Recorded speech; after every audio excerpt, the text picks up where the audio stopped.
Hello दोस्तों, स्वागत है आपका हमारे चैनल लेटेस्ट लर्न फार्मेसी में। हम पढ़ रहे हैं फार्मास्यूटिकल ऑर्गेनिक केमिस्ट्री थर्ड, जिसमें आज का जो हमारा टॉपिक है वो क्या है, असाइनिंग कॉन्फ़िगरेशन टू मॉलिक्यूल्स। कहने का मतलब क्या है कि जो मॉलिक्यूल्स के स्ट्रक्चर होते हैं, जो फिशर प्रोजेक्शन होता है या वेट में स्ट्रक्चर होता है, उसमें हमारी कौन सी कॉन्फ़िगरेशन पाई जाएगी, इसकी हम डिटेक्शन करेंगे और किस प्रकार से मिलेगी इसके बारे में हम उसके रूल्स के हिसाब से देखेंगे। तो जैसे आपने सुना होगा कि ग्लूकोज जो होता है डेक्स्ट्रो रोटेटरी भी होता है, लीवो ग्लूकोज भी होता है, डी ग्लूकोज, एल ग्लूकोज आपने सुना होगा।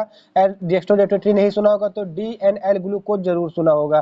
ठीक है, तो उसको डी ग्लूकोज क्यों बोलते हैं, उसको एल ग्लूकोज क्यों बोलते हैं, इसके बारे में आज हम इस वीडियो में जानेंगे और डीएल सिस्टम को पूरी तरीके से हम यहाँ पे जान लेंगे। तो वीडियो स्टार्ट करने से पहले मैं आपको ये बता दूं कि जस्ट पिछली वीडियो में मैंने आपको एलिमेंट ऑफ सिमेट्री के बाद फिशर प्रोजेक्शन बताया था। अगर वो वीडियो आपने नहीं देखा है तो वो वीडियो आप जाके तुरंत देख लीजिए, क्योंकि जब तक आपको फिशर प्रोजेक्शन के बारे में पता नहीं रहेगा तब तक ना आप डीएल कॉन्फ़िगरेशन निकाल पाएंगे और ना आरएस कॉन्फ़िगरेशन निकाल पाएंगे, क्योंकि जो हमारा D and L and R and S configuration निकलता है वो हमारे फिशर प्रोजेक्शन के आधार पर ही निकलता है। तो आइए हम स्टार्ट करते हैं कि कॉन्फ़िगरेशन बोलते किसको है। तो कॉन्फ़िगरेशन को आप डिफाइन कर सकते हैं कि किसी भी एटम्स का या फंक्शनल ग्रुप का अरेंजमेंट करना या अरेंजमेंट किसी भी मॉलिक्यूल के स्पेस में।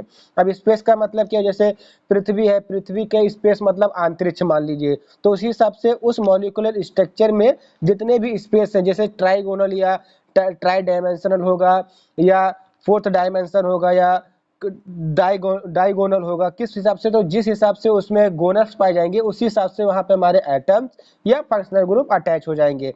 तो कॉन्फ़िगरेशन किसको बोलते हैं, किसी भी मॉलिक्यूल में, किसी भी मॉलिक्यूल्स के स्पेस में लगे हुए एटम या फंक्शनल ग्रुप के अरेंजमेंट को चेक करना या आइडेंटिफाई करना या ये देखना कि उसकी पोटेंसी कितनी है, कंसंट्रेशन कितनी है, दैट्स अंडरगोज कॉन्फ़िगरेशन। तो आई होप यहाँ आपको कॉन्फ़िगरेशन का मतलब समझ में आ गया होगा कि क्या होता है। The configuration have to characterize a particular stereoisomers, मतलब जो कॉन्फ़िगरेशन होता है वो हमको हेल्प करता है किसी भी पार्टिकुलर स्टीरियो आइसोमर्स के नेचर में, मतलब उसका कैसा नेचर है कि वो डेस्टो रोटेटरी है या लीवो रोटेटरी है, आर कॉन्फ़िगरेशन का है या एस कॉन्फ़िगरेशन का है, किस कॉन्फ़िगरेशन का है, वो हमारे जो पीपीएल है मतलब प्लेन ऑफ पोलराइज्ड लाइट को राइट हैंड साइड पे या एंटी क्लॉकवाइज पे घुमाएगा या क्लॉकवाइज में घुमाएगा। तो ये हमको किससे पता चलता है, कॉन्फ़िगरेशन से पता चलता है विदाउट प्रैक्टिकल के। ठीक है, दी मॉलिक्यूल पॉजिटिव एसिमेट्रिक और कायरल कार्बन, क्योंकि हम शुरुआत से पढ़ते आ रहे हैं कि जो स्टीरियो आइसोमर्स होते हैं वो कायरल कार्बन पर ही हमारे आधारित होते हैं। अगर कायरल कार्बन नहीं होता तो वहाँ पे क्या होगा, हमारा ऑप्टिकल इमेज नहीं बनेगी, और जब ऑप्टिकल इमेज नहीं बनेगी तो वहाँ पर हमारा स्टीरियो आइसोमरिज्म की जो मैकेनिज्म है वो फेल्ड हो जाएगी। अब यहाँ पर एग्जाम्पल के तौर पे देखें तो यहाँ पे मैंने ग्लिसरॉल बनाया हुआ है, तो ग्लिसरॉल ये डी ग्लिसरॉल है और ये हमारा एल ग्लिसरॉल है। तो डी क्यों है, एल क्यों है, ये अभी हम आगे देखेंगे। तो पहले ये आप देख लीजिए कि डी वाला ये मतलब डी ग्लिसरॉल है, तो डी ग्लिसरॉल की आपने क्या किया, एक मिरर इमेज दिखा दी। अब मिरर इमेज दिखाने के बाद देखिए अरेंजमेंट जो उसका एच है यहाँ पे और यहाँ पर ओ एच दिया हुआ है, यहाँ पे ओ एच है, यहाँ पे एच दिया हुआ है, तो इसकी क्या होगी कि जो स्पेशियल एटम के पोजीशन है, मतलब जैसे स्पेशल एटम कौन से हमारे हाइड्रोजन हो गए, हाइड्रोक्साइड हो गए, हाइड्रोजन आ गए, इनकी जो स्पेशियल अरेंजमेंट है वो चेंज हो गई। कब, जब हमने उसको ऑप्टिकली एक्टिव बना दिया। तो ये हमारा क्या हो गया, डेस्ट्रो हो गया, ये हमारा लीवो हो गया। क्योंकि देखिए ग्लिसरॉल, अभी जब हम सीक्वेंस रूल में पढ़ेंगे तो ये पढ़ेंगे कि सबसे नीचे वाले कायरल कार्बन का एटॉमिक नंबर जिस तरफ ज्यादा रहता है उस तरफ वो रोटेशन करता है, देन उसी को कहते हैं। तो यहाँ पर आप ये चीज देख रहे होंगे कि ये जो OH है, ठीक है, OH में क्या ऑक्सीजन है, ऑक्सीजन का एटॉमिक नंबर हाइड्रोजन से ज्यादा होता है, क्योंकि ये आखिरी का कायरल कार्बन है। ये भी हम आगे डिस्कस करेंगे, यही इसका डिसएडवांटेज है, डीएल सिस्टम का यही डिसएडवांटेज है कि ये ग्लिसरॉल को एग्जिट नहीं करता है। ठीक है, तो यहाँ पे क्या होना चाहिए यार, इसको तो एल बोलना चाहिए हमको, लेकिन ये एल नहीं है। क्यों नहीं है, देखो एल क्यों बोलना चाहिए, क्योंकि जो ऑक्सीजन का एटॉमिक नंबर हाइड्रोजन से ज्यादा है, तो इसका मतलब क्या है कि ये प्लेन ऑफ पोलराइज्ड लाइट को इस रोटेशन में एंटी क्लॉकवाइज में घुमाएगा। अब चूंकि एंटी क्लॉकवाइज के लिए हमारा क्या होता है, लीवो होता है, लीवो रोटेटरी होता है, लेकिन यहाँ पे मैंने क्या लिखा, डेस्ट्रो लिखा हुआ है, तो यही इसका एक्सेप्शन है। अभी जब हम आगे पढ़ेंगे तो अदर एग्जाम्पल के माध्यम से समझ लेंगे कि एटॉमिक नंबर का इसमें क्या खेल होता है। बट यहाँ पे मैंने केवल एक एग्जाम्पल के लिए कि ये हमारा डी है, ये हमारा एल है, ये बताने के लिए बताया है आपको। ठीक है, तो इसका नॉर्मल नेम आईपीएसी नेम देखेंगे तो प्रोपेन 1 2 3 ट्राई ऑल हो जाएगा, और जो इसका नॉर्मल नेम होगा glycerol. They exist in dextro and laevo form, मतलब ये डेस्ट्रो और लीवो दोनों फॉर्म में एग्जिट करते हैं। ठीक है, the stereomeric forms of glyceraldehyde form two different Fischer projection and given name D and L glyceraldehyde. अब यहाँ पे बात है कि फिशर प्रोजेक्शन क्या होते हैं, तो फिशर प्रोजेक्शन जानने के लिए आपको पिछली वीडियो में फिर से जाके उसको देखना होगा। तो आइए हम देखते हैं अपना कुछ एग्जाम्पल के माध्यम से कैसे क्या होता है। ठीक है, जैसे ग्लिसरेल्डिहाइड का है। ठीक है, तो ग्लिसरेल्डिहाइड में केवल हमारा एक ही कायरल कार्बन मिला हुआ है, यहाँ भी एक ही। तो यहाँ पे आपने देखा कि OH हमारा इधर है, तो ये हमारे यहाँ से रोटेट करेगा, इस साइड से रोटेट करेगा। हम सीक्वेंस रूल को भी साथ में लेते लेते चल रहे हैं। ठीक है, लेकिन अभी जब हम आगे बढ़ते चलेंगे वैसे वैसे हमारा कॉन्सेप्ट जो है वो और क्लियर होता चला जाएगा। ठीक है, तो ये हमारा क्या हो कि इस टाइप से मतलब क्लॉकवाइज। अब क्लॉकवाइज के लिए हम पॉजिटिव का यूज करते हैं, और पॉजिटिव हमारा क्या होता है, डेक्स्ट्रो होता है। तो ये क्या हमारा डेक्स्ट्रो ग्लिसरेल्डिहाइड है। अब जब आपने इसकी ऑप्टिकल इमेज बना ली, मतलब जब आपने ऑप्टिकल इमेज बना ली, तो यहाँ पर H की जगह OH आ जाएगा या HO आ जाएगा, और यहाँ OH की जगह H आ जाएगा। अब चूंकि OH हमारा इस है तो ऑक्सीजन का एटॉमिक नंबर 8 होता है, तो ये किस रोटेशन में, इस रोटेशन में, मतलब एंटी क्लॉकवाइज। अब एंटी क्लॉकवाइज के लिए हमारा क्या होता है, लीवो मतलब लीवो रोटेटरी, मतलब ये प्लेन ऑफ पोलराइज लाइट को एंटी क्लॉकवाइज घुमाएगा, मतलब वो हमको इस शेप में हमको वो दिखाएगा, मतलब जो पीपीएल है वो इस शेप में हमको दिखाई देगी, डिटेक्ट कराएगी। तो हमारा क्या है, ग्लिसरेल्डिहाइड। ग्लिसरेल्डिहाइड का डी फॉर्मेशन एंड लीवो फॉर्मेशन हमने यहाँ पे देख लिया। अब सबसे मेन बात आती है कि हम कैसे आइडेंटिफाई करेंगे कि जो हमारा मॉलिक्यूलर स्ट्रक्चर है या फिशर प्रोजेक्शन है वो लीवो है या लीवो है या डेक्स्ट्रो है। तो ठीक है, तो ये हमारी कुछ थ्योरी है, तो थ्योरी आपको एग्जाम में लिखने के लिए मैंने यहाँ पे लिख दी है, लेकिन मैं आपको जो समझाऊंगा वो मैं केवल एग्जाम्पल के ऊपर समझाऊंगा। बस हमारा क्या मेन लाइन ये इतना है, मतलब कहने का क्या है ये, और यह हाईएस्ट नंबर वाला। कहने का मतलब क्या है कि molecules contain more than one chiral carbon व या एक कार्बन, मतलब कोई भी फिशर प्रोजेक्शन है या कोई भी मॉलिक्यूलर स्ट्रक्चर है वो चाहे एक कार्बन कंटेन किया हो, वो भी कायरल कार्बन, या 2 से अधिक या 3 से अधिक या 4 से अधिक, कितने भी, जैसे ग्लूकोज भी हो सकता है। ठीक है, तो उसमें 6 से अधिक हो जाता है, मतलब 4 हो जाता है, तो वो उसका भी हम डीएल सिस्टम से उसका कॉन्फ़िगरेशन निकाल सकते हैं। बस उसमें क्या लिया जाता है, हाईएस्ट एटॉमिक नंबर लिया जाता है। अब कैसे लिया जाता है, अगर आपको एग्जाम्पल के माध्यम से, ये थ्योरी मैं आपको एग्जाम्पल के माध्यम से बता दे रहा हूँ, आप इसको पढ़ लीजिएगा। ठीक है, तो कैसे बताते हैं, देखिए जो थ्योरी में लिखा है मैं वही यहाँ पे आपको एग्जाम्पल के तौर पे बता दूंगा। ठीक है, ये मान लीजिए आपका एक फिशर प्रोजेक्शन है। ठीक है, फिशर प्रोजेक्शन है आपका, ये भी आपका, उसके आपको ऑप्टिकल इमेज आपने डाल दी। तो यहाँ पर आप देखेंगे कि मैंने थ्योरी कहती है कि कोई भी मॉलिक्यूलर स्ट्रक्चर है उसमें एक से या एक से ज्यादा कायरल कार्बन पाए जाते हैं, मतलब या कायरल कार्बन या तो 2 कायरल कार्बन या तो 3 कार्बन। तो जो सबसे लास्ट का कायरल कार्बन होता है उसकी तरफ हम ध्यान देते हैं, मतलब ये हमारा पहला कायरल कार्बन है, इसकी तरफ हम ध्यान नहीं देंगे। ये हमारा आखिरी वाला है, मतलब ये हमारा जो कार्बन दूसरे नंबर वाला वो हमारा आखिरी कायरल कार्बन है, तो हम इसके ऊपर ध्यान देंगे। तो आपको नॉर्मली इसके ऊपर ध्यान देना है। ठीक, इसके ऊपर आप ध्यान दे रहे हैं।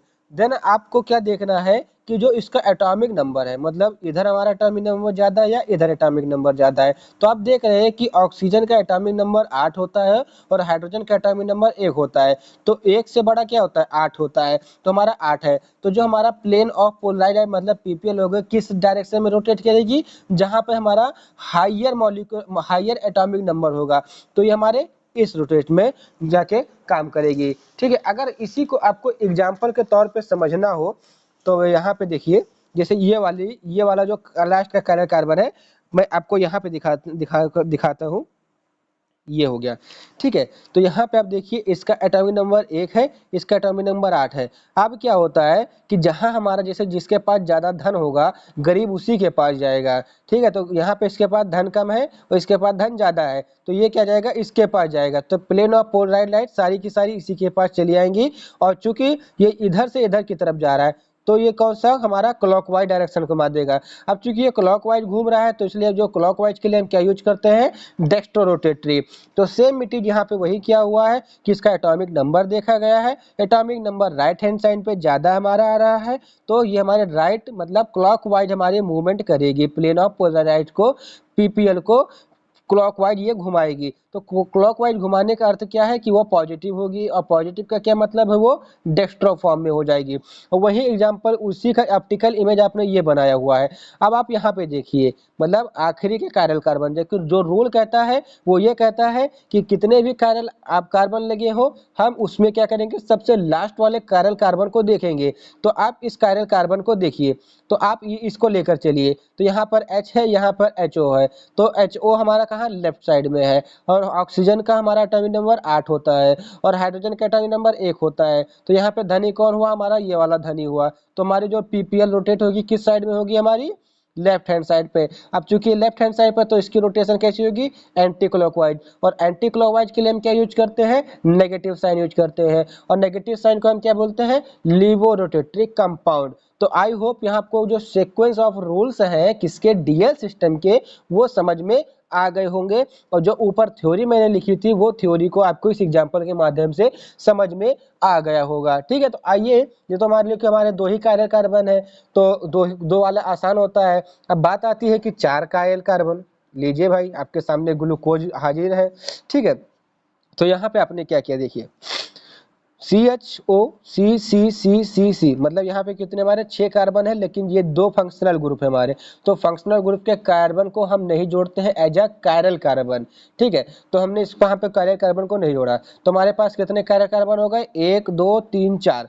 ठीक है, तो मैंने अभी आपको क्या बताया था कि मॉलिक्यूलर स्ट्रक्चर में जो सबसे लास्ट के कायरल कार्बन होंगे उसको हम देखते हुए उसकी जो कॉन्फ़िगरेशन होती है निकालते हैं। तो इसमें लास्ट का कायरल कार्बन कौन सा है, ये वाला 5वें स्थान वाला कार्बन हमारा क्या है, कायरल कार्बन। इसी पर हमको फोकस करना है। अब आप देखिए, ऑक्सीजन आपका राइट हैंड साइड में लगा हुआ है, ऑक्सीजन का एटॉमिक नंबर 8 है।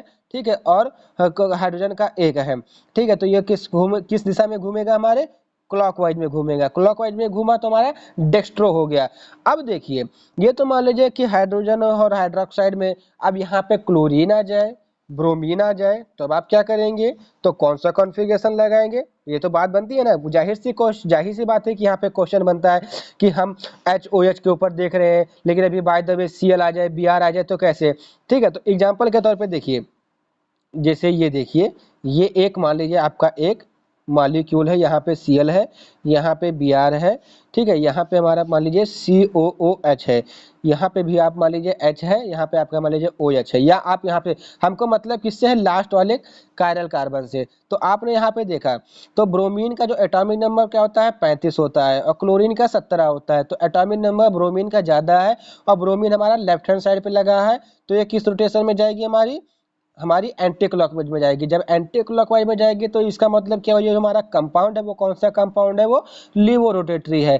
ठीक है, तो इसी हिसाब से चाहे ब्रोमीन लगा दो या आयोडीन लगा दो, मतलब सीधी बात है, आयोडीन लगा दो। जैसे आपको ब्रोमीन यहाँ पे लगा दो, तो ब्रोमीन 35, आयोडीन 53, तो ये कहाँ से घूमेगा, इस साइड से घूमेगा। अब यही आयोडीन आप यहाँ पे ला दे, तो ये किस साइड से घूमेगा, इस साइड से घूमेगा। तो जरूरी नहीं है कि हम हाइड्रोजन और हाइड्रोक्साइड आयन को ही लेकर चले, हम यहाँ पे Cl Br कुछ भी कर सकते हैं, nitrogen, oxygen, carbon, ETC hydrogen भी कर सकते हैं, फ्लोरीन, नियॉन, सोडियम, मैग्नीशियम, कुछ भी कर सकते हैं आप यहाँ पे। बस उसका क्या, आपको एटॉमिक नंबर पता होना चाहिए, क्योंकि अगर आपको एटॉमिक नंबर नहीं पता होगा तो आप उसको प्रायोरिटी नहीं दे पाएंगे। तो आई होप को आपको यहाँ पे ये समझ में आ गया होगा जो इसका रूल्स है कि आप डीएल सिस्टम को कैसे आइडेंटिफाई करेंगे कि इसमें कौन सा डेक्स्ट्रो रोटेटरी है या लीवो रोटेटरी है। तो यहाँ पर आप देखिए, मैंने थ्योरेटिकल माध्यम में लिखा, जो मैंने आपको यहाँ पे बताया है कि have oxygen atom on right side, और राइट साइड पे उसके ऑक्सीजन एटम होने के कारण atomic number is more than hydrogen, मतलब ऑक्सीजन का एटॉमिक नंबर हाइड्रोजन के एटॉमिक नंबर से ज्यादा होता है, then this is dextro glucose, इसीलिए हमारा क्या है, डेक्स्ट्रो ग्लूकोज है। अब यहाँ पे हमारा लीवो ग्लूकोज के देख लीजिए, HO मतलब OH हमारा क्या है, लेफ्ट हैंड साइड पे है, चूंकि लेफ्ट हैंड साइड पे होने के कारण ये क्या करेगा, हमको लीवो रोटेटरी देगा, मतलब एंटी क्लॉकवाइज रोटेशन देगा। तो इसके कारण से इसको लीवो एल ग्लूकोज है, लीवो ग्लूकोज के नाम से जानेंगे। अब इसमें एक एक्सेप्शन आता है, जैसे कि मैंने आपको शुरुआत का एग्जांपल बताया था, अब इसी एक्सेप्शन के कारण हमारा जो नेक्स्ट सिस्टम है RS सिस्टम वो आया था, जो वहां पे कोई भी एक्सेप्शन नहीं आएगा। तो इसका एक्सेप्शन क्या है, glyceric acid belongs to D series but laevorotatory. जैसे भी आपको देखिए यहाँ पे ये क्या हमारा है, ये अगर हम जनरल टर्म में देखेंगे तो हमारा एल कन्फिगरेशन का है, लेकिन यहाँ पर वो हमारा यहाँ पे तो हमको ये डी होना चाहिए था, लेकिन हमारा क्या है एल है। तो यही इसका क्या है, हमारा क्या हमारा एक्सेप्शन है। Hence the configuration and sign of rotation are not interlinked. तो इससे कोई इंटरलिंक्ड नहीं साबित होता है, इसीलिए हम इसका यूज भी बहुत कम ही करते हैं। मेनली बस इसी ग्लूकोज के चक्कर में करते हैं जिसका कॉम्प्लेक्स स्ट्रक्चर नहीं होता है। ठीक है, इसके डिसएडवांटेज तो आपको शुरुआत से ही पता चल रहे हैं कि एटॉमिक नंबर से इसका कोई फर्क नहीं पड़ रहा है जैसे ग्लिसरिक एसिड में, इसीलिए हमारा RS कन्फिगरेशन आया। इसी के डिसएडवांटेज के कारण हमारा एब्सोल्यूट कन्फिगरेशन या RS कन्फिगरेशन मतलब रिक्टस एंड सिनिस्टर कन्फिगरेशन आया। तो इसका आप डिसएडवांटेज एग्जाम के पॉइंट ऑफ व्यू से देख लीजिए। It is essential to determine the planar formula, मतलब एसेंशियल होता है कि मतलब प्लानर जब तक फार्मूला नहीं होगा तब तक आप इसको डिटरमाइन नहीं कर सकते, मतलब जब तक इसका आप फिशर प्रोजेक्शन नहीं बनाएंगे तब तक आप इसको डिटरमाइन नहीं कर सकते हैं। DNL system of configuration is limited, ये लिमिटेड होते हैं to only those compound which can be drawn by Fischer projection. बार बार फिशर प्रोजेक्शन की बात आ रही है तो मेरे हाथ जोड़कर निवेदन करता हूं कि आप जाके एक बार फिशर प्रोजेक्शन के बारे में जानकारी ले लीजिए। ठीक है, it is not applicable to complex structure, मतलब कॉम्प्लेक्स स्ट्रक्चर के लिए एप्लीकेबल नहीं होता है। एंड दोज पोजेसिंग टू और मोर एसिमेट्रिक कार्बन एटम्स, मतलब दो से ज्यादा जब एसिमेट्रिक कार्बन जैसे ग्लिसरिक एसिड में आपने देखा है कि एक्सेप्शन लग गया। ठीक है, तो आई होप आपको यहाँ पे डीएल सिस्टम के बारे में पूरी नॉलेज मिल गई होगी, और अगर वीडियो आपको समझ में आया हो तो लाइक कीजिएगा, चैनल को सब्सक्राइब कीजिएगा एंड कमेंट करके हमको जरूर बताइएगा कि आपको वीडियो कैसा लगा। Thank you for watching the video. अब जो नेक्स्ट वीडियो हमारी आएगी वो किस पर आएगी, एब्सोल्यूट कन्फिगरेशन के बारे में आएगी। इसमें तो भैया हम ऐसा पढ़ेंगे कि एग्जाम में आएगा तो ऐसा लिखेंगे कि जैसे कुछ बतिए छोड़ दीजिए। तो आई होप आपको वीडियो समझ में आया होगा। नेक्स्ट टॉपिक हमारा होगा एब्सोल्यूट कन्फिगरेशन, जिसको बोलते हैं RS configuration, R for rictus, rictus means right and S for sinister, sinister मतलब लेफ्ट। तो ये हम नेक्स्ट वीडियो में देखेंगे, ये वीडियो बहुत लॉन्ग हो जाएगा। तो thank you for watching the video from the latest learn pharmacy. जय हिंद।